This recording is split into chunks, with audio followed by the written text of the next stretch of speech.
Bab 2393. Detik berikutnya, tinju surya dan bayangan hitam bertabrakan. Cahaya putih yang kuat menyapu seperti gelombang laut. Kekuatan bayangan hitam berhasil diredam, sementara surya hanya berdiri diam di sana. Kemudian, bayangan hitam mengangkat kepalanya, memandang surya, lalu berkata, "Kamu sudah melihatnya. Kalau yang bertarung denganmu tadi bukanlah utusan dari dunia cahaya, kamu pasti sudah lenyap menjadi debu." Setelah berkata demikian, bayangan hitam menarik kembali tangan kanannya. Surya mengerutkan kening, lalu berkata, "Ini, sebenarnya apa yang terjadi? Apa itu utusan dari dunia cahaya? Bukankah kekuatan yang kamu gunakan tadi adalah kekuatan penghancur?" Saat menghadapi pertanyaan Surya, bayangan hitam merasa sedikit pusing, lalu berkata, "Tadi aku sudah bilang, kan?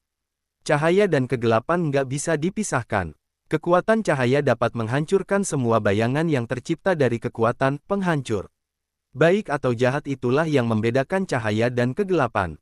Sebenarnya, semua yang ada di dunia cahaya tidaklah rumit. Jika seseorang berhati baik, dia akan lahir di sisi cahaya. Jika hatinya jahat, dia akan lahir di sisi kegelapan. Hanya saja, ruang di mana bumi berada adalah ruang bawah. Balikan di antara ruang bawah lainnya, ini adalah ruang yang lebih rendah. Di sini, sulit membedakan antara kebaikan dan kejahatan, sehingga tidak bisa langsung membedakan dari penampilan luar." Surya membalas dengan tenang, "Jadi, cahaya dan kegelapan keduanya lahir dari hati. Aku mengerti. Kalau begitu, senior, apa kita masih harus melanjutkan pertarungan ini?" Bayangan hitam memandang Surya, lalu berkata, "Enggak perlu, kamu sudah lulus ujianku. Masuklah, anak cahaya sedang menunggumu di dalam." "Apa ini cukup untuk dianggap lulus? Apa benar enggak apa-apa?" tanya Surya dengan ekspresi bingung di wajahnya. "Tentu saja, apa kamu ingin aku memohon padamu untuk masuk? Kamu ini, jangan bertindak terlalu jauh, aku mengerti." "Terima kasih, senior." Surya merasa tak punya pilihan lain selain melanjutkan perjalanan. Bayangan hitam melihat punggung Surya yang menjauh, lalu menghela napas dalam hati. Jika menunggu beberapa puluh tahun lagi, mungkin anak cahaya akan menemukan orang yang lebih sesuai. Sayangnya, dia tidak bisa menunggu selama itu, sehingga dia harus memilih Surya. Sekarang, Surya adalah harapan terakhir bumi. Bayangan hitam mengepalkan tinjunya, lalu bergumam dengan pandangan sedih, "Yang mulia, anak cahaya mengorbankan dirinya untuk memberikan cahaya bagi bumi ini. Surya, semoga kamu nggak mengecewakan Yang Mulia anak cahaya. Ruang bawah adalah tempat di mana Dewa Iblis akan menginvasi. Jika ruang bawah sepenuhnya dikuasai oleh Dewa Iblis, aturan ruang tengah juga akan hancur. Untuk menjaga agar ruang ini tetap ada, anak cahaya dari dunia cahaya sudah mengorbankan dirinya." Surya masuk lebih dalam ke hutan. Ketika dia melangkah maju, tiba-tiba hutan di depannya lenyap tanpa jejak. Surya mendapati dirinya berdiri di atas sebuah piringan raksasa yang mengapung di udara. Di empat penjuru piringan, duduk empat pria yang sama. Pria ini mengenakan jubah putih dengan ekspresi yang tampak serius. Pada saat itu, keempat pria ini sedang duduk bersila untuk bermeditasi. Begitu Surya muncul, keempat pria itu serentak berubah menjadi empat cahaya putih yang mengalir ke pusat piringan. Dalam sekejap, seorang pria muncul di atas platform batu di tengah. Detik berikutnya, pria itu perlahan membuka matanya. Surya bisa merasakan aura cahaya yang khas dari pria itu. Dengan suara keras Surya berlutut. Air matanya mengalir tanpa dapat ditahan. Kemudian, Surya berkata dengan suara serak, "Surya memberi hormat pada anak cahaya. Orang yang ditakdirkan, akhirnya kamu datang juga. Semoga kali ini kamu nggak mengecewakanku." Anak cahaya perlahan menutup matanya, dengan suara lembut dia berujar, "Aku bisa merasakan niatmu.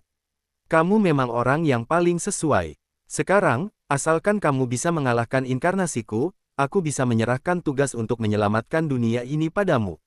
Setelah berkata demikian, inkarnasi anak cahaya, seorang anak cahaya dengan tubuh transparan, muncul di belakangnya. Detik berikutnya, anak cahaya ini menoleh ke arah Surya. Anak cahaya melesat dengan cepat ke depan Surya, sambil melemparkan bola cahaya ke arahnya. Saat melihat ini, Surya segera mengulurkan tangan kirinya untuk menahan bola cahaya milik anak cahaya. Dalam sekejap, energi bola cahaya diserap oleh sarung tangan cahaya. Detik berikutnya, tangan kanan anak cahaya menekan tangan kiri Surya, membuat kedua tangan mereka terkunci erat. Saat itu, Surya terkejut menemukan bahwa anak cahaya juga mengenakan sepasang sarung tangan cahaya. Surya dan anak cahaya berputar dengan cepat. Kemudian, Surya bisa dengan jelas merasakan energinya perlahan menghilang. Bab 2394. Dalam keadaan genting, Surya mengepalkan tangan kanannya, lalu meninju ke arah anak cahaya. Anak cahaya mengulurkan tangan untuk menahan tinju Surya. Kemudian, energi dari tubuh Surya mulai mengalir deras ke tubuh anak cahaya dari tangan kanan Surya. Dalam waktu kurang dari setengah menit, Surya merasakan lebih dari setengah energinya sudah terserap. Pada saat itu, anak cahaya menunjukkan senyum jahat, lalu berkata, ternyata kekuatanmu biasa saja. Kalau begitu, mati saja kamu. Anak cahaya mengeluarkan raungan marah, lalu energi dalam tubuh Surya terasa makin cepat terserap. Surya menyadari bahwa dirinya akan mati jika ini terus berlanjut, dia dengan marah mengeluarkan aura naga, menciptakan badai energi naga. Boom! Badal energi naga meledak, membuat Surya dan anak cahaya sama-sama terlempar. Saat mendarat, Surya membalikkan tangan kanannya, membuat pedang naga iblis muncul di tangannya. Namun, anak cahaya tidak berniat membiarkan Surya lepas begitu saja. Segera setelah mendarat, dia kembali menyerang. Melihat anak cahaya yang seakan hampir menggila, Surya menggertakkan giginya, lalu menebas menggunakan pedangnya dengan keras. Gelombang energi pedang yang kuat menyapu ke arah anak cahaya yang langsung melafalkan mantra. Anak cahaya menciptakan dinding pertahanan cahaya di hadapannya. Gelombang energi pedang menghantam dinding tersebut tanpa henti. Energi pedang berhasil menembus dinding, serta menggores pipi kiri anak cahaya. Anak cahaya langsung menjadi marah karena ini. Dia berteriak, aku akan membunuhmu. Surya kembali menebaskan pedangnya, mengirim beberapa gelombang energi pedang yang memaksa anak cahaya untuk mundur sejauh beberapa meter. Anak cahaya melafalkan mantra lagi. Seketika itu juga, seberkas cahaya turun dari langit, menyelimuti tubuhnya. Detik berikutnya, bayangan seorang prajurit cahaya raksasa muncul. Anak cahaya menghunuskan pedangnya untuk menyerang, sementara prajurit cahaya juga ikut menghunus pedangnya, menebas ke arah Surya. Begitu melihat hal ini, Surya langsung melompat ke udara. Dia melafalkan mantra, segera mengumpulkan aura naga, lalu membentuknya menjadi seekor naga hitam. Surya berdiri di atas kepala naga hitam, mengendalikan naga tersebut untuk bertarung dengan prajurit cahaya. Naga hitam terus bergerak di udara. Beberapa kali, cakarnya menangkap lengan prajurit cahaya. Namun, setiap kali, prajurit cahaya berhasil menebaskan pedangnya untuk menyerang ke arah naga hitam pada saat-saat genting. Hal ini menyebabkan pertempuran antara Surya dan anak cahaya menjadi seimbang. Namun, saat Surya merasa cemas dengan hal ini, pemandangan yang lebih menakjubkan muncul. Anak cahaya melafalkan mantra lagi. Detik berikutnya, sebuah kilatan cahaya putih melintas. Prajurit cahaya kini memiliki sarung tangan. Cahaya di kedua tangannya. Detik berikutnya, prajurit cahaya menangkap cakar naga hitam dengan tangan kirinya. Sarung tangan cahaya milik prajurit cahaya langsung memancarkan cahaya putih yang menyilaukan. Surya merasakan energi dari naga hitam di bawahnya terus diserap oleh prajurit cahaya. Ini jelas membuat Surya terkejut. Seketika itu juga, Surya melafalkan mantra, langsung menggunakan teknik berjalan naga dengan penuh tekad. Surya berteriak, teknik berjalan naga tahap ke-6, bayangan naga tampak. Tiba-tiba, bola cahaya emas muncul di atas kepala Surya, lalu masuk ke dalam tubuh naga hitam. Detik berikutnya, naga hitam berubah menjadi naga emas. Naga emas mengeluarkan raungan penuh amarah yang mengguncang langit. Cakarnya melepaskan diri dari cengkeraman prajurit cahaya, lalu ia memukul prajurit cahaya dengan satu kibasan ekornya. Boom! Prajurit cahaya langsung berubah menjadi serpihan cahaya putih, sementara inkarnasi anak cahaya juga perlahan menjadi transparan. Setelah menguras seluruh kekuatan pikirannya, Surya terjatuh dari udara, terempas dengan keras ke tanah.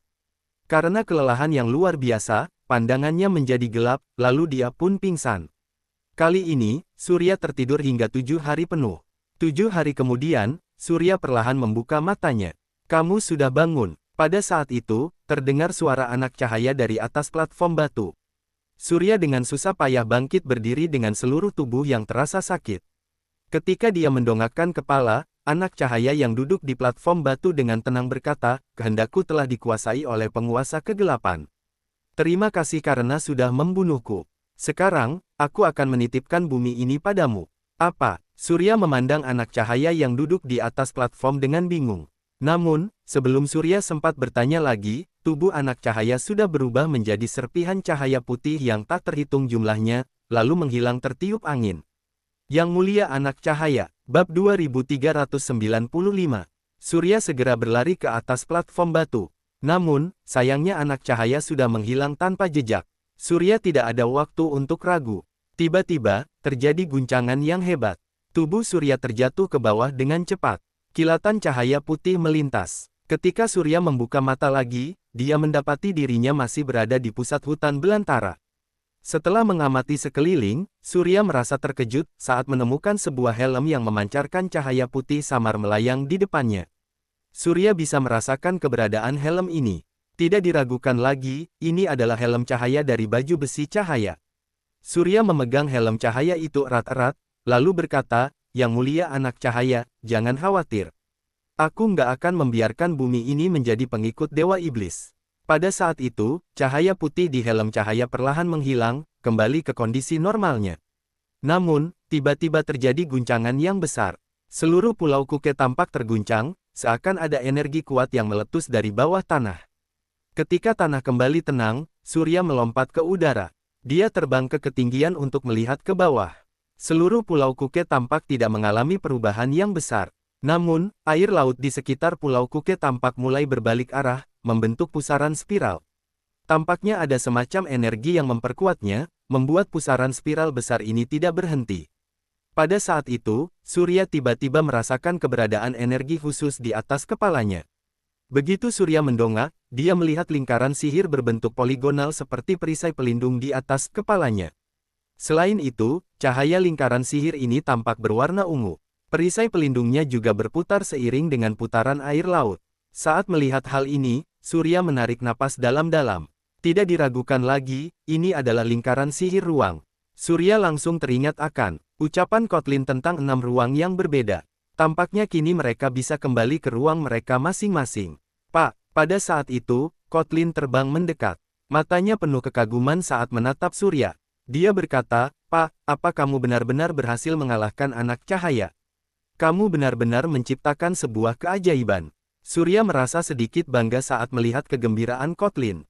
Dia tersenyum sambil berkata, "Kotlin, selama berabad-abad ini kalian sudah membantu kami. Sekarang, kalian bisa kembali ke dunia kalian sendiri. Tapi, ini adalah lingkaran sihir ruang. Di dalamnya tersembunyi gerbang ruang tengah. Kami semua adalah kultivator dari ruang bawah. Kalau kami terlempar ke ruang tengah, kami hanya akan dibunuh oleh kultivator ruang tengah." Kotlin mengatakan ini sambil menggelengkan kepala. Dia menghela napas, lalu berkata, "Sepertinya, memang nggak mudah untuk bisa kembali." Surya membalas, "Jangan khawatir, kalian adalah tamu di bumi. Kali ini, biarkan aku yang membuka gerbang ruang untuk mengirim kalian kembali pulang."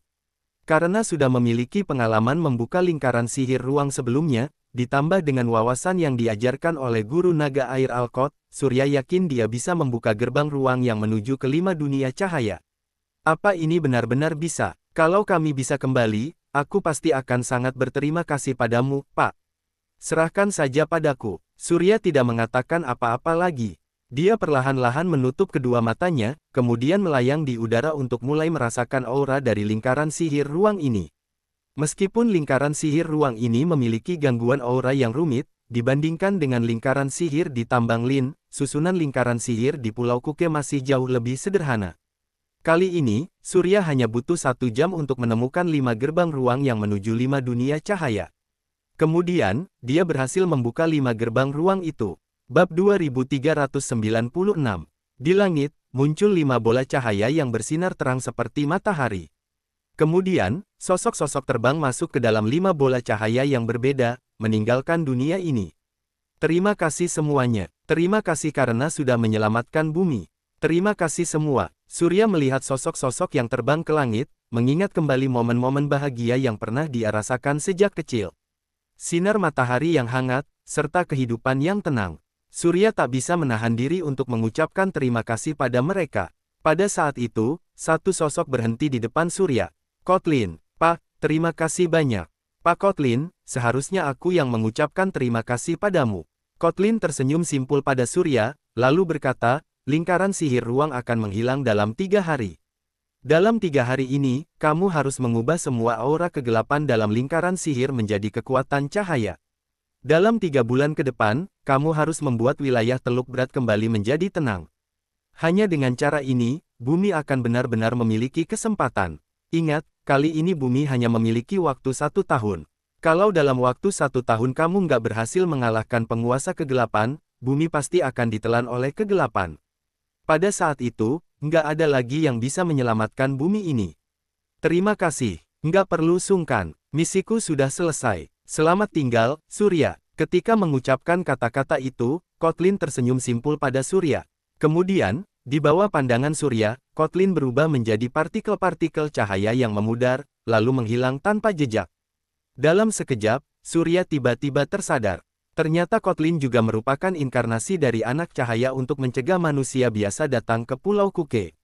Anak cahaya menciptakan inkarnasi Kotlin untuk menjadi semacam roh lingkaran sihir yang mengendalikan lingkaran sihir. Surya mengambil napas dalam-dalam. Pada saat ini, Surya akhirnya memahami segalanya. Pada saat yang sama, dia juga tahu bahwa dia memiliki tanggung jawab yang lebih besar di pundaknya. Karena mulai dari sekarang, hanya dirinya yang bisa menyelamatkan bumi. Setelah semua sosok meninggalkan Pulau Kuke, susunan lingkaran sihir ruang di langit Pulau Kuke kembali menghilang.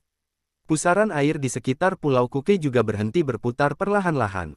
Surya mendarat dengan lembut, mengeluarkan helm cahaya, lalu memeriksa dengan cermat. Pada saat itu, 2 cahaya putih muncul. Soren dan Elis muncul secara bersamaan di kedua sisi Surya. Sebelumnya, keduanya sedang bertempur sengit di ruang kegelapan yang khusus. Tadi, mereka tiba-tiba merasakan daya tarik yang kuat, lalu keluar dari ruang yang mengerikan itu. Saat ini, Soren dan Elis masih dalam keadaan terkejut. Setelah menarik napas dalam-dalam beberapa kali, mata mereka bersama-sama tertuju pada helm cahaya yang ada di tangan Surya. Helm cahaya. Surya, apa kamu sudah menemukan helm cahaya? Tanya Soren dengan terkejut. Pak Surya, aku harap kamu nggak melupakan kerjasamamu dengan organisasi Cahaya Dewa. Sebelumnya, Soren dan Elis bersikap sangat sopan. Namun, setelah sekarang mereka melihat Surya sudah mendapatkan helm cahaya, keduanya menunjukkan tatapan serakah. Karena helm cahaya adalah barang yang diinginkan oleh pemimpin suci, siapapun yang bisa memberikan helm cahaya pada pemimpin suci, pasti akan mendapatkan imbalan yang besar. Bab 2397. Oleh karena itu, baik Soren maupun Elis sangat ingin mendapatkan helm cahaya. Namun, pada saat ini Surya yang sudah melihat pikiran keduanya berkata dengan tenang, tentu saja aku nggak lupa dengan kerjasama kali ini. Nona Elis, tolong diingat kalau aku nggak tertarik untuk bersaing denganmu atas helm cahaya ini. Sekarang, helm cahaya ini adalah milikmu. Surya langsung melemparkan helm cahaya pada Elis. Saat Elis akhirnya mendapatkan helm cahaya, dia tampak sangat senang. Dia berujar, kalau begitu, aku juga nggak akan menolaknya. Pak Surya, semoga kita bisa bekerja sama lagi di lain waktu. Tentu saja, sahut Surya sambil mengangguk, lalu menambahkan, maksudku adalah kalau organisasi Cahaya Dewa bersedia memberiku imbalan yang sesuai, aku tentu akan bersedia untuk bekerja sama dengan kalian lagi. Sebenarnya, Surya tidak ingin banyak bicara dengan Elis. Namun, ini karena dia secara kebetulan melihat ekspresi Soren yang penuh dengan niat membunuh. Jelas bahwa Soren juga ingin mendapatkan helm cahaya. Untuk menghindari Soren yang menganggapnya sebagai musuh, Surya mengalihkan perhatian ke Soren dan Elis secara bergantian. Benar saja, tepat setelah Surya mengucapkan kata-kata tersebut, pandangan Soren langsung jatuh pada Elis. Soren berkata dengan nada dingin, Elis, di antara semua ketua agung, statusmu lebih rendah daripadaku. Menurut pendapatku, helm cahaya ini sebaiknya kamu serahkan padaku. Aku akan memberikannya pada pemimpin suci. Ini baru cara yang benar. Elis memandang Soren dengan tatapan penuh niat membunuh. Kemudian, dia berkata dengan nada yang tak kalah dinginnya, Soren, kata-katamu membuat aku merasa muak. Helm cahaya ini bukanlah sesuatu yang bisa kamu dapatkan dengan kekuatanmu sendiri. Kenapa aku harus memberikannya padamu? Soren melotot, lalu berkata dengan penuh amarah, kamu nggak mendapatkan helm cahaya ini dengan kekuatanmu sendiri, jadi kenapa aku nggak bisa memilikinya? Kamu, wajah Elis menunjukkan ekspresi muram. Dadanya naik turun dengan hebat saat dia berkata, sepertinya, hari ini akan ada pertempuran di antara kita. Soren mengangkat tongkat sihirnya, lalu berujar dengan nada dingin, "Apa yang kamu tunggu? Ayo kita mulai." Setelah berkata demikian, Soren melafalkan mantranya. Dari tongkat sihirnya muncul bola cahaya putih. Pada detik berikutnya, sinar cahaya melesat keluar dari bola cahaya itu, menuju ke arah Alice dengan cepat. Pada saat yang sama, Alice juga mengucapkan mantra. Tiba-tiba, sebuah badai hitam mulai berkumpul dengan Alice sebagai pusatnya. Badai tersebut berputar cepat. Serangan cahaya putih menabrak badai tersebut, lalu dengan cepat diserap oleh badai. Soren sekali lagi mengucapkan mantranya. Seketika itu juga, awan gelap berkumpul di langit. Pada pusat awan gelap, sebuah pusaran terbentuk. Kemudian, sebuah sinar turun dari langit, langsung menaungi Soren. Selanjutnya, sinar itu menghilang, lalu sebuah raksasa cahaya setinggi 10 meter muncul di depan Soren. Setiap langkah yang diambil oleh raksasa cahaya itu membuat tanah gemetar. Sementara itu, Alice sedang melayang di tengah-tengah badai, berdiri di pusatnya. Dia melihat raksasa cahaya dengan penuh amarah, lalu berkata, "Soren, kamu menang sudah menyimpan kekuatan untuk melawanku." Hahaha. Soren mengangkat kepala sambil tertawa keras, lalu menjawab, "Alice, apa kamu pikir aku akan menganggapmu sebagai sekutuku? Bagiku, kamu hanyalah seorang wanita murahan yang mendapatkan posisi ketua agung dengan menjual tubuhmu pada pemimpin suci. Wanita seperti kamu pasti akan melakukan segalanya untuk kekuasaan dan status. Kalau aku menganggapmu sebagai sekutuku, suatu hari nanti aku pasti akan menjadi korbanmu.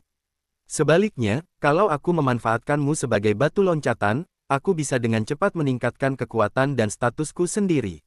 Alice, kenalilah dirimu dengan baik. Kamu hanyalah seorang wanita rendahan." Setelah mendengar ini, Alice langsung murka. Memang benar, dulu Alice pernah memberikan dirinya pada pemimpin suci demi menyelamatkan kekasihnya. Belakangan, kekasih yang dia selamatkan malah mengkhianati Alice. Pria itu menjadi luka abadi dalam hati Alice. Sekarang, Soren sudah menyentuh luka tersebut. Ini sudah melampaui batasan Alice. Detik berikutnya, mata Alice tiba-tiba berubah semerah darah. Dia dengan marah berteriak, "Soren yang malang, penduduk bumi yang hina, aku akan membuat kalian membayar harganya dengan nyawa karena perbuatan kalian yang memalukan." Setelah berkata demikian, Alice mengangkat kedua tangannya. Tiba-tiba, badai hitam yang mengelilinginya melonjak ke langit. Sebuah aura energi yang kuat muncul dengan cepat. Bab 2398. Tekanan aura energi yang kuat ini membuat Surya dan Soren merasakan tekanan yang dahsyat. Mereka bahkan merasa tercekik. Di bawah tekanan energi yang kuat ini, Surya dan Soren bahkan hampir saja berlutut. Pada saat ini, sudut mata Soren bergetar dengan hebat. Dia berkata dengan penuh keterkejutan, "Alice, dasar wanita sialan. Dia bahkan mengorbankan jiwanya untuk Dewa Iblis. Aku nggak akan membiarkannya. Dasar wanita sialan. Aku nggak akan membiarkan Dewa Iblis datang. Sebelum kamu mendapat perlindungan Dewa Iblis, aku akan menghancurkanmu." Soren menggertakkan gigi, mengangkat tongkat sihirnya, lalu berseru, "Raksasa cahaya, gunakan seluruh kekuatanmu untuk menghancurkan Alice." Angin kencang berembus, sementara Soren berteriak kencang. Setelah memberikan perintah, raksasa cahaya melaju ke arah Alice. Kemudian, dia dengan keras memukul tornado di langit. Boom! Sebuah suara gemuruh keras terdengar ketika tinju, raksasa cahaya menghantam tornado dengan keras. Kemudian, tampak ada perisai pelindung cahaya putih muncul di permukaan tubuh raksasa cahaya seiring dengan terus meningkatnya tornado. Terlihat jelas bahwa raksasa cahaya sudah menggunakan semua kekuatannya. Detik berikutnya, raksasa cahaya terlempar hingga beberapa puluh meter jauhnya oleh energi yang kuat dari tornado. Baru saja dia berdiri tegak, tornado berubah menjadi ular hitam raksasa. Mata ular itu berwarna merah darah.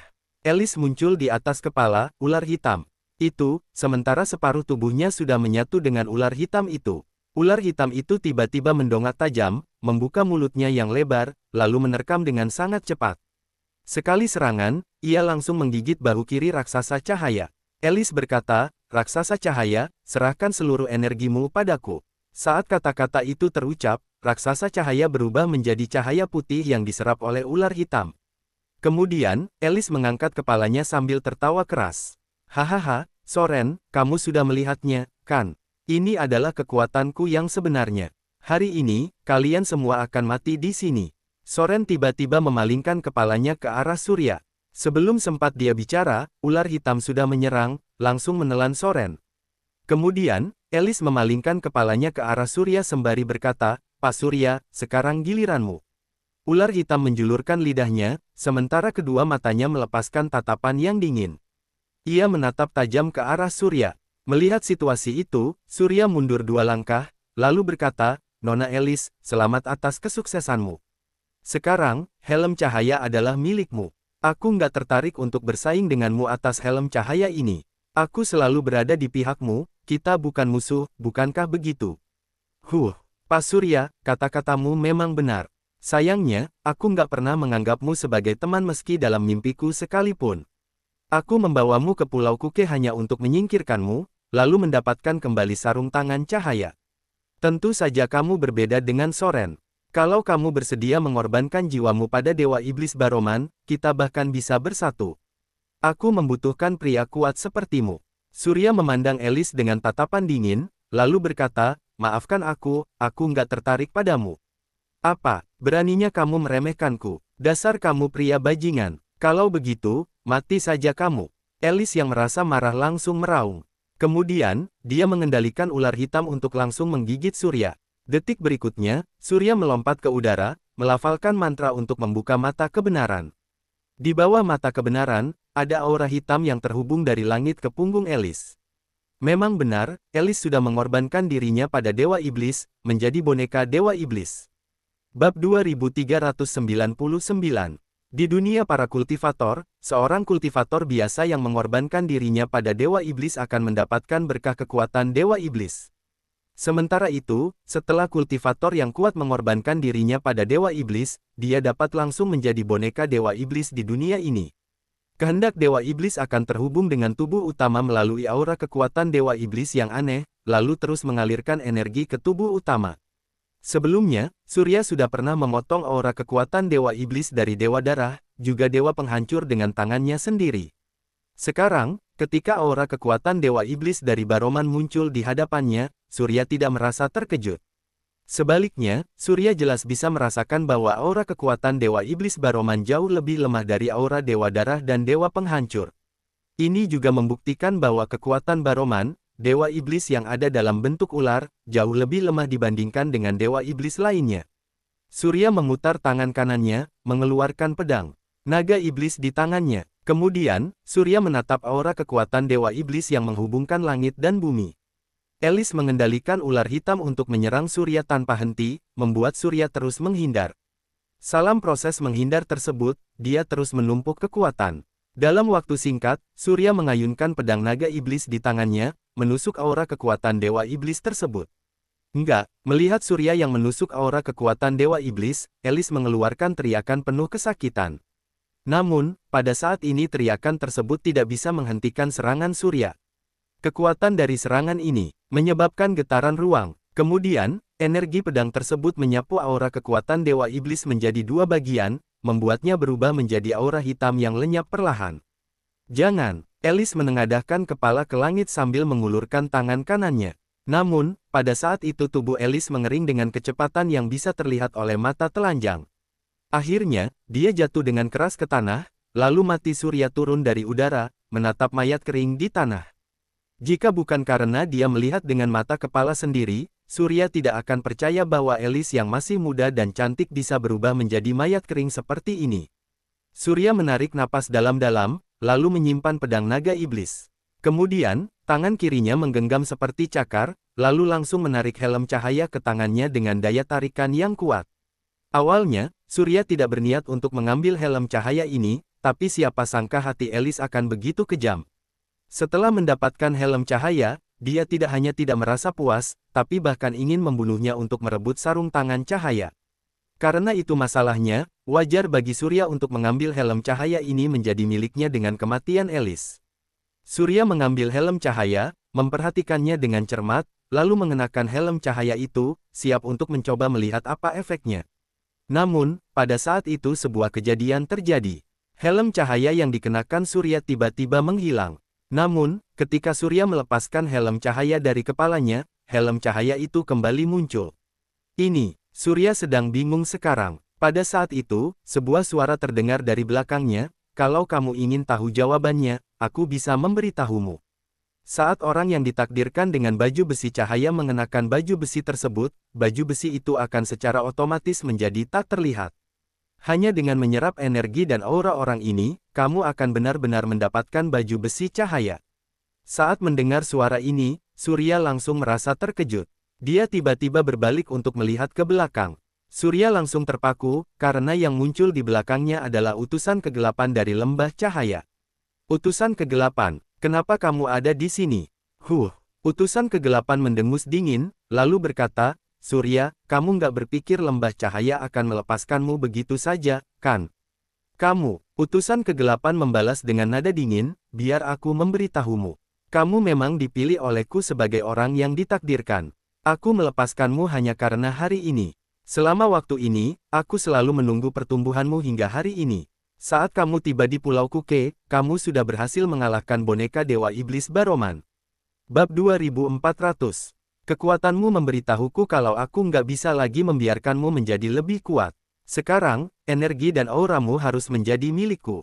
Aku akan menelanmu, kemudian mewarisi energimu, lalu kembali ke dunia cahaya. Aku akan membuat seluruh ruang tengah diselimuti oleh aura kegelapan. Saat utusan kegelapan mengatakan ini, dia memancarkan aura hitam penghancur. Setelah Surya sedikit tertegun, dia kembali tersadar. Dia menatap utusan kegelapan, lalu berkata, kamu adalah penguasa kegelapan. Kamu adalah bagian darinya, kan? Utusan kegelapan tertawa aneh, lalu berujar, benar, kamu sudah menyadarinya ternyata. Sepertinya kamu memang cukup pintar. Bagiku, kamu yang sekarang seperti makanan yang menggoda. Aku sudah nggak sabar untuk melahapmu. Setelah berkata demikian, utusan kegelapan melintas ke depan Surya, memegang lehernya, lalu mengangkatnya. Apa yang mau kamu lakukan? Lepaskan aku. Mata utusan kegelapan memancarkan kilatan cahaya dingin saat dia berkata dengan nada dingin, Surya, ayo kita menjadi satu. Kemudian, utusan kegelapan mengentakkan kaki dengan keras. Sebuah ruang gelap berbentuk kubik tiba-tiba muncul, langsung mengurung utusan kegelapan dan Surya di dalamnya.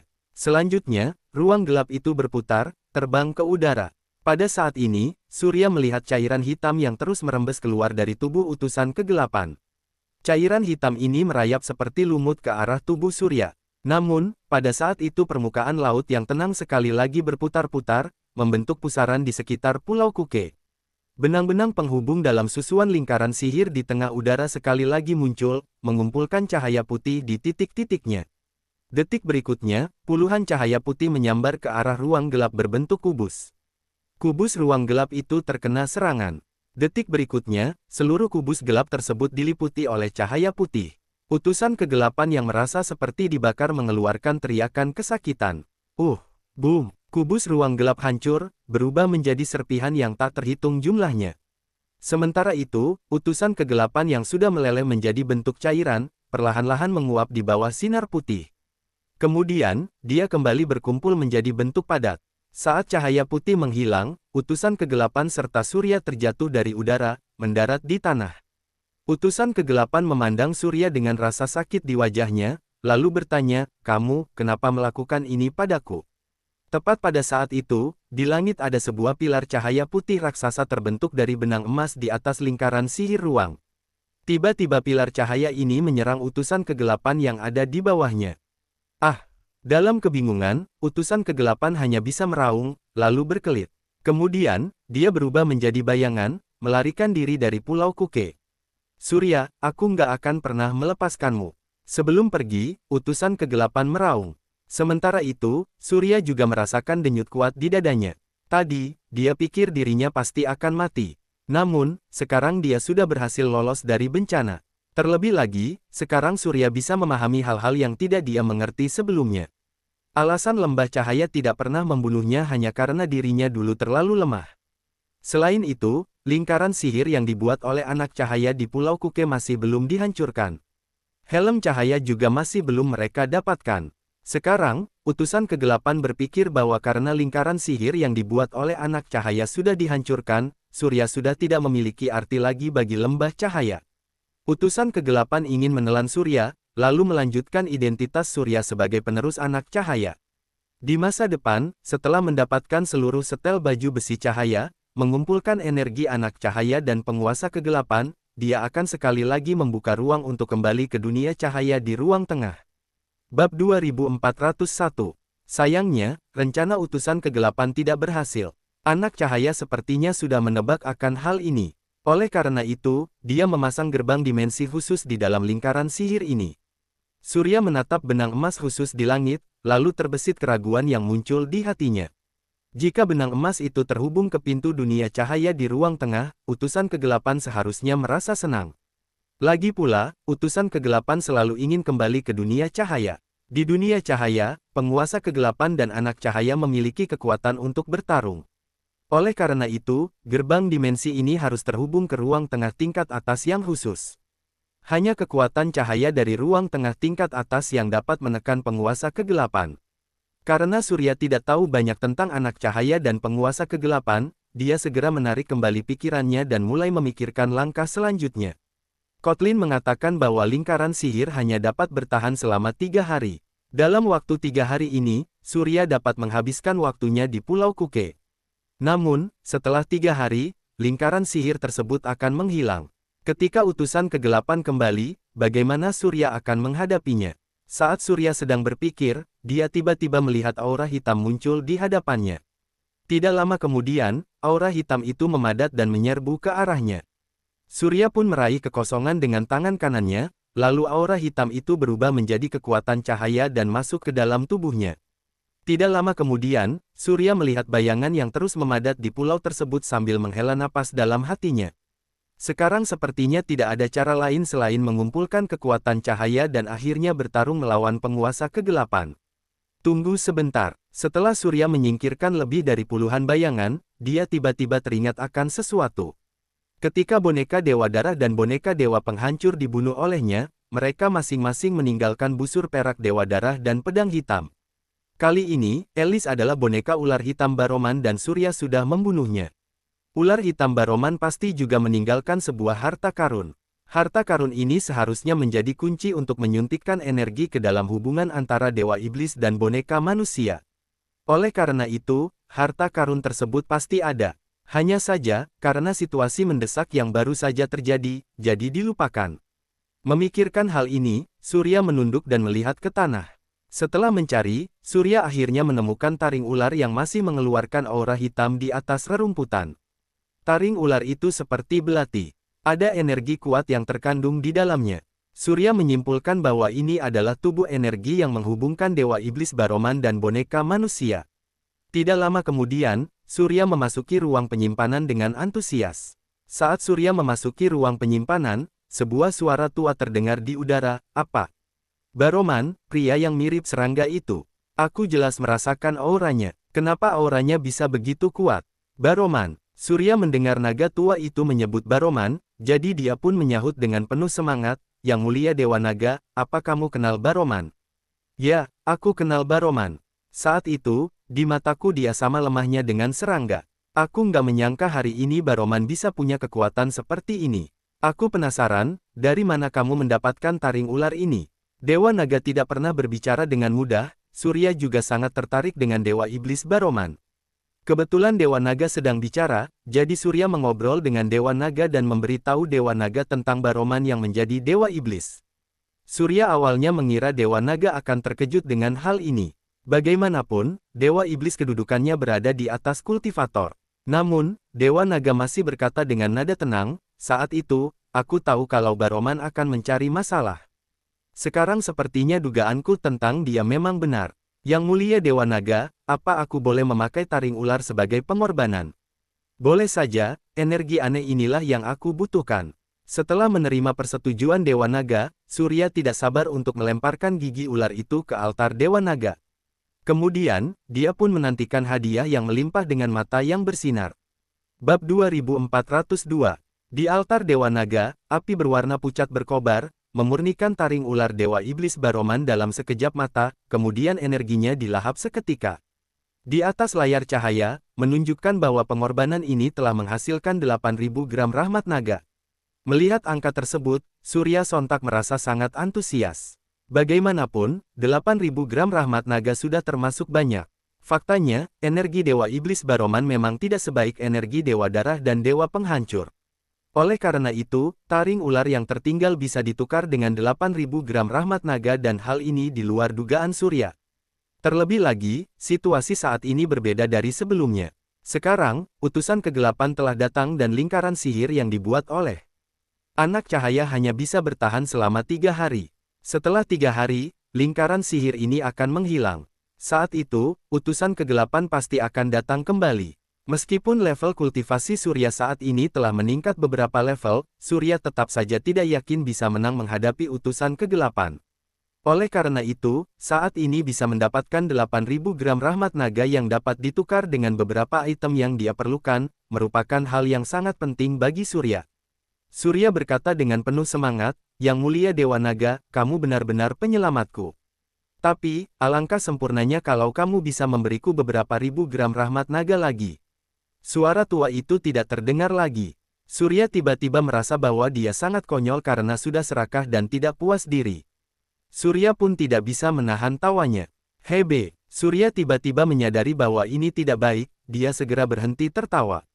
Kemudian, dia melihat ke layar cahaya, dengan 8.000 gram rahmat naga, itu setara dengan memiliki 10 pil penyembuh petir. Ditambah dengan 5 pil penyembuh petir yang tersisa di tubuhnya, berarti ada 15 pil penyembuh petir. Dengan 15 pil penyembuh petir ini, seharusnya ada peluang 30% baginya untuk mengalahkan utusan kegelapan. Surya awalnya berencana untuk menebus beberapa pil penyembuh petir, tetapi ketika matanya tertuju pada layar cahaya, dia dengan cepat tertarik dengan item pertama yang muncul di layar cahaya, penarikan aura naga. Penarikan aura naga dapat mengontrol aura naga dan langsung ditransfer ke posisi manapun dalam jangkauan aura naga. Pertukarannya membutuhkan 8.000 gram rahmat naga. Penarikan aura naga. Surya bergumam pelan, lalu tiba-tiba sebuah ide muncul di benaknya. Jika dia bisa langsung berpindah ke posisi manapun dalam jangkauan aura naga, bukankah dia bisa tiba-tiba melancarkan serangan atau pertahanan di posisi manapun atau bahkan bisa mengambil kesempatan untuk melarikan diri? Namun, Surya kemudian memikirkannya kembali. Teknik yang membutuhkan 8.000 gram rahmat naga ini jelas bukan teknik biasa. Teknik ini merupakan teknik yang sangat kuat. Saat menggunakan teknik seperti itu, pasti akan menghabiskan banyak energi dan kekuatan pikiran. Hal ini juga berarti bahwa teknik seperti itu tidak dapat digunakan berkali-kali. Jika tidak dapat digunakan berkali-kali, maka teleportasi dalam jarak 100 meter sepertinya tidak ada artinya. Memikirkan hal ini, Surya sedikit kecewa, kemudian, setelah merenung sejenak, dia akhirnya menukar penarikan aura naga. Karena Surya menemukan bahwa kumpulan penarikan aura naga ini memiliki ciri yang sangat penting. Ketika menghadapi musuh yang kuat, ia secara tiba-tiba dapat datang ke belakang musuh saat musuh tidak memperhatikan, lalu melancarkan serangan terkuat. Surya telah bertarung melawan banyak musuh yang kuat. Oleh karena itu, Surya mengetahui bahwa serangan depan, serangan samping dan serangan belakang sangatlah berbeda. Serangan depan biasanya mengenai 100% pertahanan lawan, sedangkan serangan samping biasanya mengenai hampir 80% pertahanan lawan. Ada perbedaan besar antara serangan samping dan serangan depan. Jika serangan belakang, Surya terkejut saat mengetahui bahwa kenyataannya, sebagian besar kultivator tidak memiliki kemampuan bertahan, meskipun sejumlah kecil kultivator memiliki kemampuan bertahan. Namun, kemampuan pertahanan mereka juga akan melemah hingga kurang dari 50%. Bab 2403. Oleh karena itu, walaupun jurus ini terkesan agak tercela saat digunakan, tetapi jika dipaksakan untuk bertarung dalam keadaan yang tidak dapat dihindari, hal ini justru dapat meningkatkan peluang untuk bertahan hidup. Sekarang, utusan kegelapan telah datang, jadi Surya tidak punya pilihan lain selain berkultivasi penarikan aura naga untuk mendapatkan lebih banyak peluang agar bisa bertahan hidup. Setelah mendapatkan teknik pikiran dari penarikan aura naga, Surya segera keluar dari ruang penyimpanan, duduk bersila dan mulai mengatur pernapasannya. Tidak lama kemudian, dia merapalkan teknik pikiran dan berkultivasi penarikan aura naga. Segera, Surya perlahan membuka matanya dan menemukan bahwa penarikan aura naga sangat luar biasa. Setelah berkultivasi penarikan aura naga, Surya menyadari bahwa tubuhnya dapat menyerap dan menyimpan aura naga di sekitarnya. Dia kemudian mengubah aura naga menjadi energi dan menggunakan metode ini untuk mencapai tujuan teleportasi. Namun, karena dia baru saja berkultivasi penarikan aura naga, Surya merasa kecepatannya dalam menyerap dan mengubah aura naga sangat lambat dan keseluruhan prosesnya menghabiskan banyak kekuatan pikiran. Meskipun kekuatan pikiran yang dikonsumsi oleh penarikan aura naga tidak seperti teknik berjalan naga, yang akan menyebabkan langsung tertidur setelah menggunakannya sekali, sangat tidak mungkin untuk menggunakannya untuk kedua kalinya dalam waktu singkat. Surya duduk bersila di tanah dan mengatur pernapasannya selama 2 hari. 2 hari kemudian, Surya merasa kemampuannya untuk mengubah aura naga telah meningkat pesat. Sementara itu, hari ini sudah hari ketiga. Kotlin mengatakan bahwa dia akan mengubah semua aura kegelapan di dalam lingkaran menjadi kekuatan cahaya dalam waktu 3 hari. Jika tidak, hal-hal yang tidak terduga akan terjadi. Oleh karena itu, 2 hari telah berlalu. Pada hari ketiga ini, Surya tidak dapat membuang waktu lagi. Faktanya, selama 2 hari terakhir ini, Surya juga sengaja menunggu, karena setelah kultivator kuat dari seluruh dunia cahaya pergi, aura kegelapan terus mengembun menjadi bentuk manusia di Pulau Kuke dan saling menyerang. Aura kegelapan ini saling melahap dan menguatkan diri. Oleh karena itu, Surya tidak perlu menghadapinya satu persatu. Dia hanya perlu menunggu sampai mereka tumbuh lebih kuat, jumlahnya berkurang dan kualitasnya meningkat, sebelum Surya melahap semuanya. Buff. Pada saat ini, di puluhan meter jauhnya, 10 raksasa dengan tinggi 30 meter yang terbentuk dari aura kegelapan sedang mengayunkan tinju mereka, mencoba menerobos perisai pertahanan yang dibentuk oleh aura naga. Mulut Surya sedikit melengkung, raksasa yang terbentuk dari kumpulan aura kegelapan ini awalnya terus-menerus melahap aura kegelapan di Pulau Kuke. Kini, mereka sudah berhenti, membuktikan bahwa aura kegelapan di Pulau Kuke telah dilahap oleh mereka. Hal ini berarti, awalnya Surya harus berhadapan dengan ribuan sosok bayangan manusia, tetapi kini dia hanya perlu menghadapi 10 raksasa tersebut untuk mengubah aura kegelapan menjadi kekuatan cahaya, lalu dapat menyelesaikan tugas yang diberikan oleh Kotlin. Surya berdiri dari tanah dan sambil berpikir, aura naga yang telah terbentuk menjadi perisai pertahanan tiba-tiba berubah menjadi angin puyuh, bertiup ke arah 10 raksasa dari segala arah. Angin kencang bertiup, para raksasa itu mundur satu demi satu. Surya mengayunkan tubuhnya dan datang tepat di hadapan raksasa yang mundur 3 langkah. Dia membentuk bola cahaya besar di tangannya dan langsung membombardir perut raksasa itu. Detik berikutnya, tubuh raksasa itu diserap oleh bola cahaya tersebut, berubah menjadi aura hitam sedikit demi sedikit, yang kemudian diubah menjadi kekuatan cahaya dan dimasukkan ke tubuh Surya. Tidak lama kemudian, seluruh tubuh Surya memancarkan cahaya putih samar. Raksasa itu menatap Surya sambil meraung, lalu mengepalkan tinjunya dan hendak menyerang dengan pukulannya. Namun, saat dia meninju, tubuhnya roboh dan seluruhnya berubah menjadi aura hitam. Semuanya diserap oleh bola cahaya dan diubah menjadi kekuatan cahaya di tubuh Surya. Bab 2404. Setelah melihat hal ini, beberapa raksasa di sekitarnya bergegas mendekat pada saat yang sama. Surya segera merapalkan mantra dan detik berikutnya, perisai pertahanan kekuatan cahaya yang terpusat di tubuh Surya secara bertahap menjadi lebih besar dan menyebar, lalu para raksasa itu menempel pada perisai pertahanan dengan cepat. Perisai pertahanan ini seperti kekuatan isap, yang menarik beberapa raksasa dengan kuat.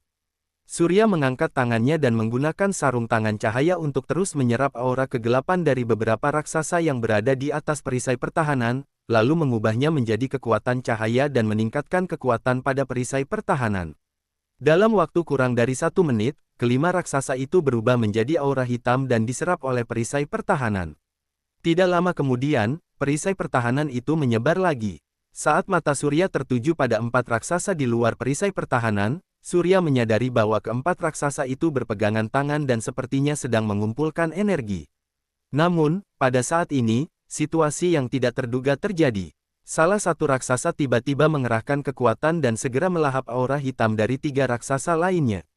Hanya dalam beberapa detik, 3 raksasa dilahap olehnya. Pada akhirnya, keempat raksasa itu berubah menjadi 1 raksasa.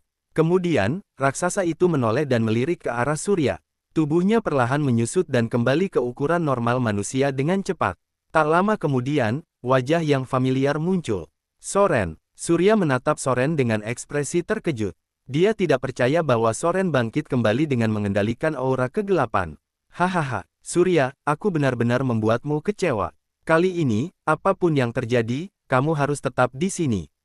Saat ini, suara Elis terdengar dari belakang Soren dan dia berkata, benar, Soren dan aku sama-sama sudah mati. Surya, kamu nggak punya hak untuk terus hidup. Sekarang, kemari dan bergabunglah dengan kami.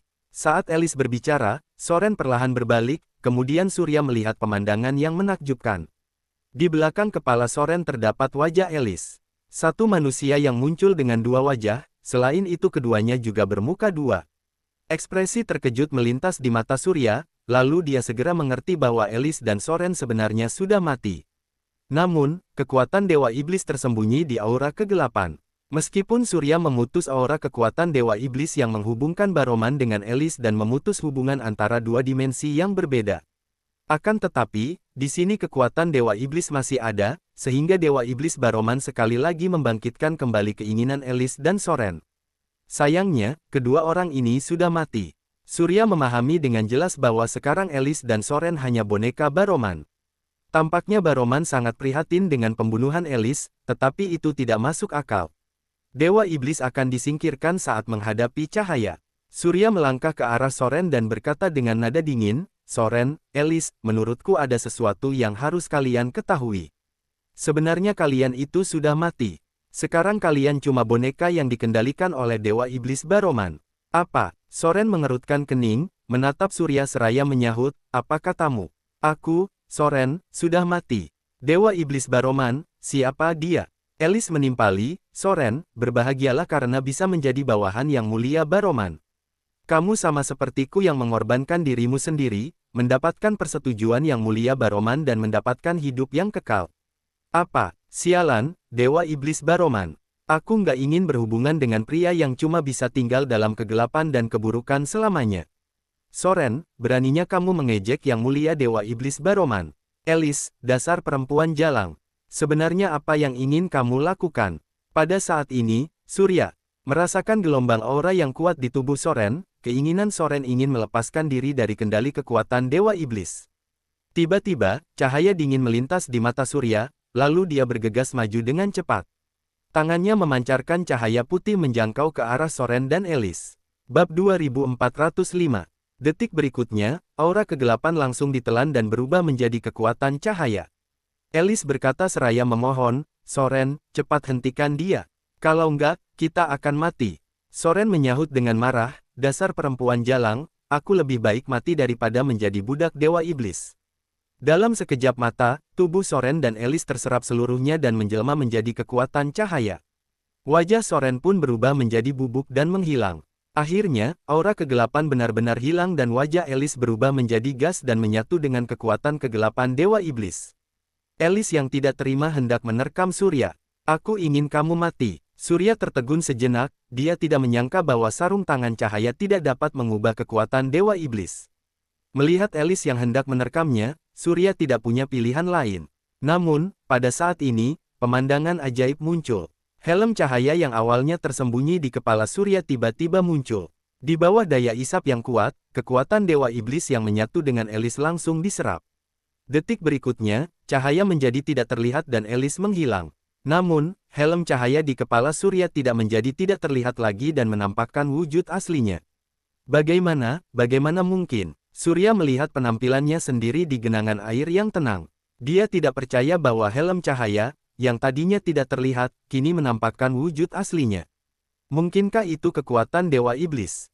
Surya tiba-tiba teringat pada Elis. Kekuatan Dewa Iblis tidak dapat diubah oleh sarung tangan cahaya, tetapi terisap ke dalam helm cahaya pada saat mendesak. Pada saat ini, helm cahaya tersebut juga melepaskan diri dari keadaan tak kasat mata. Mungkinkah helm cahaya memenjarakan kekuatan Dewa Iblis? Benar saja, di bawah cahaya, tidak ada yang bisa menyembunyikan sosok itu, kecuali benda tersebut menjadi bagian dari cahaya. Pada saat ini, Surya tiba-tiba mendapat ide yang berani. Karena helm cahaya itu kehilangan kemampuannya untuk menjadi tidak terlihat karena memenjarakan kekuatan Dewa Iblis, lalu bisakah sarung tangan cahaya di tangannya juga memenjarakan kekuatan khusus Dewa Iblis? Jadi, itu sebabnya helm cahaya kehilangan kemampuannya untuk menjadi tidak terlihat. Saat Surya sedang memikirkannya, tiba-tiba air laut di sekitar Pulau Kuke mulai berputar mengelilingi pulau itu lagi. Lingkaran sihir yang ditempatkan di seluruh dimensi pulau juga menampakkan bentuk aslinya. Seluruh lingkaran sihir secara otomatis melayang ke udara. Di saat yang sama, helm cahaya di kepala Surya memancarkan cahaya putih. Detik berikutnya, lingkaran sihir itu otomatis menyusut dan akhirnya berubah menjadi manik cahaya putih dan menyatu dengan helm cahaya. Air laut berangsur-angsur kembali normal, lingkaran sihir ruang menghilang dan aura energi yang datang dari seluruh pulau juga menghilang. Surya benar-benar merasakan ini dan juga merasa terkejut pada saat yang sama. Dia membuka mulutnya tanpa bicara apa-apa. Ini, Surya mengulurkan tangan dan menyentuh helm cahayanya. Pada saat ini, helm cahaya itu telah kembali ke bentuk aslinya. Helm abu-abu tua yang tampak seperti hiasan biasa. Surya awalnya mengira lingkaran sihir itu akan hilang secara otomatis, bahkan Surya pun merasa bingung kenapa aura kegelapan harus diubah. Lagi pula, selama cahaya dan kegelapan sama, semuanya akan kembali seimbang. Walaupun lingkaran sihir cahaya telah menghilang, tetapi energi yang terbentuk ke dalam lingkaran sihir tersebut masih ada. Hal ini dapat menyangkal energi aura kegelapan. Namun, kini tampaknya anak cahaya berniat memberikan helm cahaya dan lingkaran sihir ini sebagai hadiah untuk Surya. Jelas sekali ada seseorang yang bisa memperkuat lingkaran sihir sedemikian rupa. Bahkan Master Surya, Alkot, tidak bisa melakukan ini. Memikirkan hal ini, Surya tiba-tiba merasa hormat kepada anak cahaya. Anak cahaya telah berkontribusi terlalu banyak untuk dunia cahaya. Selanjutnya, Surya hanya bisa mengandalkan dirinya sendiri. Bab 2406. Surya mengepalkan tinjunya, mengatupkan giginya seraya berkata, "Yang mulia anak cahaya, aku pasti nggak akan mengecewakanmu." Hehe, pada saat ini, terdengar suara cibiran di udara. Tiba-tiba, Surya merasakan hawa dingin di punggungnya. Dia menghirup udara dingin dan berbalik untuk melihat utusan kegelapan yang muncul di udara dadanya seraya berkata, "Aku khawatir, keinginanmu nggak akan terkabul." Omong-omong, anak cahaya itu cuma pria aneh. Saat itu, di dunia cahaya, anak cahaya bertarung melawanku. Pada akhirnya, kita mencapai ruang bawah. Di sini, dia sama sekali bukan tandinganku. Sekarang, dia masih berusaha menemukan orang yang ditakdirkan di ruang bawah untuk membantunya menyelesaikan misinya. Sesuatu yang nggak bisa dilakukan oleh seorang kultivator di ruang tengah, dia sebenarnya ingin mempercayakannya kepada seorang kultivator di ruang bawah untuk menyelesaikannya. Bukankah ide ini sangat konyol? Kamu, Surya menatap utusan kegelapan. Meskipun dia membenci utusan kegelapan di dalam hatinya, Surya merasa terkejut dengan kata-katanya. Tiba-tiba, Surya merasa bahwa anak cahaya sepertinya telah menemukan orang yang salah. Jika dia benar-benar menginginkan orang untuk melawan penguasa kegelapan, lalu mengapa repot-repot mencari Surya? Tidak bisakah kultivator kuat di dunia cahaya bergabung untuk menghadapi penguasa kegelapan? Apakah berguna untuk menyerahkan seorang penguasa kegelapan yang tidak mampu ditangani oleh kultivator kuat di ruang tengah, kepada seorang kultivator di ruang bawah? Memikirkan hal ini, Surya menggertakkan gigi dan berkata dengan nada getir, "Nggak bisa begini, jelas nggak bisa seperti ini. Aku yakin anak cahaya pasti punya alasannya sendiri untuk melakukan hal ini." Hahaha, utusan kegelapan menatap Surya seraya mencibir, "Kamu itu terlalu percaya diri, Surya. Sebenarnya, kamu harus tahu kalau kamu cuma biasa-biasa saja. Kamu nggak bisa menjadi lawanku. Amanah anak cahaya cuma tugas yang mustahil dilakukan. Nggak, sama sekali nggak mungkin." Pada saat ini, Surya tiba-tiba teringat sebuah cerita yang pernah diceritakan oleh Master Naga Air Alkot kepada Surya. Ada seorang kultivator yang mengabdikan dirinya untuk berlatih di ruang bawah dan ruang tengah. Kemudian, melalui usahanya dia menjadi kultivator paling kuat di ruang tengah. Selanjutnya, dia menjadi kultivator kuat di ruang atas dan akhirnya menjadi penjaga ruang. Seorang kultivator ruang bawah pada akhirnya bisa menjadi penjaga ruang melalui usahanya sendiri. Jika demikian, mengapa Surya tidak bisa melakukannya? Apakah mereka ingin Surya menyerah dengan mudah pada bumi dan dunia ini? Memikirkan hal ini, kemarahan di hati Surya muncul, lalu dia langsung mengutuk utusan kegelapan, "Dasar brengsek, apa menurutmu aku akan terhasut olehmu? Sudah kubilang, bumi nggak akan pernah menjadi budak dari dewa iblis manapun dan aku juga akan mengalahkanmu." Wajah utusan kegelapan menjadi muram, lalu dia berkata dengan nada dingin, "Maksudmu kamu mau mengalahkanku sendirian? Kenapa enggak? Hahaha." Tiba-tiba, utusan kegelapan mengangkat kepalanya dan tertawa. Kemudian dia menenangkan diri dan menatap Surya seraya berkata, "Surya, kamu itu terlalu percaya diri. Di mataku, kamu cuma mangsaku." Pada akhirnya aku, penguasa kegelapan akan menjadi Dewa Iblis. Kesembilan, setelah Dewa Iblis ke-8 Baroman. Cahaya dingin melintas di mata utusan kegelapan, lalu berubah menjadi aliran cahaya dan bergegas menuju Surya. Pada saat ini, Surya tidak tahu dari mana dia mendapatkan keberaniannya. Dia membalikkan tangan kanannya dan memegang pedang naga iblis di tangannya. Melihat hal ini, utusan kegelapan merapalkan sebuah mantra dan pedang hitam muncul di tangannya. Dia mengangkatnya tinggi-tinggi dan mengayunkannya ke arah Surya. Sring, bab 2407. Kedua bilah pedang itu saling bertabrakan, memancarkan gelombang kejut kuat yang menyebar di udara. Surya ditekan dari udara ke tanah oleh utusan kegelapan. Dia menggertakkan gigi dan melihat ke arah utusan kegelapan. Namun, utusan kegelapan mengambil inisiatif untuk bergerak maju seraya mencibir, "Ingat, kamu cuma setitik debu di bawah kakiku.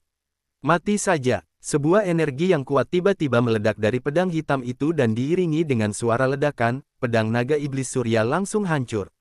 Energi yang kuat itu bahkan membuat Surya terbang sejauh puluhan meter. Surya merapalkan mantra di udara, lalu tombak naga biru muncul di tangannya. Detik berikutnya, Surya menghunus tombak naga biru ke tanah. Surya hampir tidak bisa menstabilkan tubuhnya dan tak kuasa untuk tidak memuntahkan seteguk darah ke tanah. Surya menatap utusan kegelapan, merasakan ketidakberdayaan di hatinya. Namun, saat ini, utusan kegelapan berubah menjadi bayangan hitam dan bergegas maju lagi. Pada saat kritis, Surya mengendalikan aura naga dan memadatkannya menjadi badai. Sementara itu, utusan kegelapan menerobos badai aura naga seolah-olah bukan apa-apa dan bergegas menuju Surya. Setelah melihat ini, Surya langsung menarik tombak naga biru dari tanah dan melemparkannya ke arah utusan kegelapan. Kemudian, dia merapalkan mantra, mengeluarkan cahaya Dewa Naga dan meninju ke arah utusan kegelapan. Roar! Naga emas itu berlari keluar, sementara utusan kegelapan mengayunkan pedang hitam di tangannya. Ujung pedang dan aura naga itu saling bersentuhan. Kemudian, dengan suara ledakan, pedang hitam itu hancur dan naga emas itu bergegas menuju utusan kegelapan.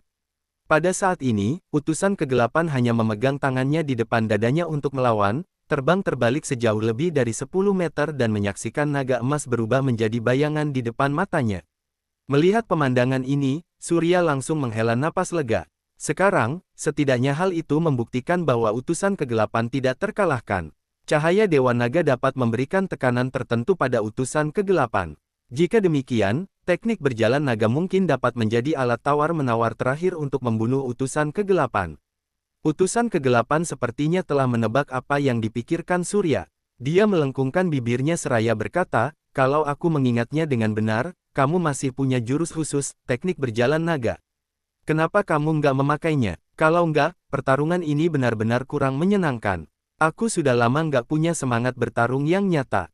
"Apa?" Surya tiba-tiba melebarkan matanya dan menunjukkan ekspresi terkejut. Dia mengira pukulan dari cahaya Dewa Naga baru saja dapat menekan utusan kegelapan. Namun, Surya justru tidak menyangka utusan kegelapan akan berani berbicara dengan liar dan menyuruhnya untuk mengeluarkan teknik berjalan naga. Teknik berjalan naga, celaka, pria ini ternyata tahu semua tentang keahlian Surya. Dengan demikian, bukankah hal ini berarti bahwa Surya tidak punya rahasia apapun di depannya? Surya tiba-tiba menyadari karena utusan kegelapan tahu dirinya bisa menggunakan teknik berjalan naga, maka dia pasti sudah memikirkan beberapa tindakan pencegahan sebelumnya. Dengan demikian, jika Surya menggunakan teknik berjalan naga dengan gegabah, Surya takut bahwa dirinya akan dikalahkan oleh utusan kegelapan setelah menghabiskan kekuatan pikirannya. Orang ini terlalu menakutkan. Di bawah kendali lembah cahaya, Surya tahu bahwa dirinya hampir tidak punya rahasia. Namun, untungnya Surya masih memiliki jurus lain yaitu penarikan aura naga. Jurus ini tidak pernah terbesit oleh utusan kegelapan. Namun, penggunaan penarikan aura naga membutuhkan banyak kekuatan pikiran. Artinya dengan kekuatan Surya saat ini, dia hanya dapat menggunakan salah satu jurus dari teknik berjalan naga dan penarikan aura naga bergerak, kemudian tidak ada kesempatan untuk menggunakan jurus lain. Oleh karena itu, Surya juga merasa sangat putus asa. Bagaimanapun, Surya bukanlah lawannya ketika utusan kegelapan dalam kondisi kuat. Sementara itu, jika menggunakan penarikan aura naga secara langsung ketika utusan kegelapan dalam kondisi kuat, mungkin tidak akan efektif. Utusan kegelapan bisa bereaksi sejak awal dan memblokir serangannya. Setelah berpikir sejenak, Surya dengan tegas menyerah pada penarikan aura naga. Sekarang tampaknya satu-satunya cara untuk mengalahkan utusan kegelapan adalah dengan menggunakan teknik berjalan naga. Sementara itu, utusan kegelapan hanya menyimpan kekuatannya sambil menunggu Surya untuk menggunakan teknik berjalan naga. Namun, sebelum menggunakan teknik berjalan naga, Surya harus menemukan kelemahan utusan kegelapan terlebih dahulu. Hanya dengan cara inilah utusan kegelapan dapat dibunuh dengan satu serangan. Bersambung ke bab 2408. Terima kasih.